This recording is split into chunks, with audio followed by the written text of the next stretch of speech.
গাজায় ইসরায়েলে আগ্রাসনের বিরুদ্ধে এবার সোচ্চার হলো ইউরোপের কেন্দ্রে থাকা জার্মানি। স্থানীয় সময় শনিবার বার্লিনের রাজপথে সমবেত হয় হাজার হাজার মানুষ। বার্লিনের ঐতিহাসিক ব্রান্ডেনবুর্গ গেটের সামনে নজিরবিহীন বিক্ষোভ। 12,000-এরও বেশি মানুষ হাতে ব্যানার, প্ল্যাকার্ড নিয়ে অবস্থান নেন ইসরায়েলের গাজা হামলার বিরোধিতা করে। তাদের দাবি, জার্মানি যেন ইসরায়েলের কাছে অস্ত্র রপ্তানি সম্পূর্ণভাবে বন্ধ করে। জার্মান সরকারের উচিত এখনই অস্ত্র রপ্তানি বন্ধ করা। এই আগ্রাসনে অংশ নেওয়ার কোনো নৈতিক অধিকার আমাদের নেই।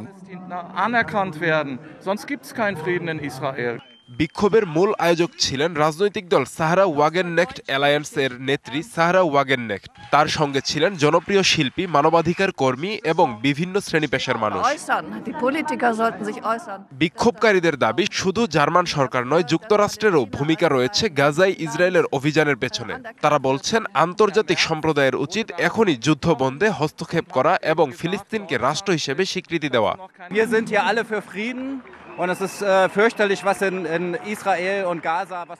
ফিলিস্তিনের রাষ্ট্র স্বীকৃতি ছাড়া কোনো স্থায়ী শান্তি সম্ভব নয়। এটা শুধু ফিলিস্তিনের নয়, ইসরায়েলের জনগণের স্বার্থেও জরুরি।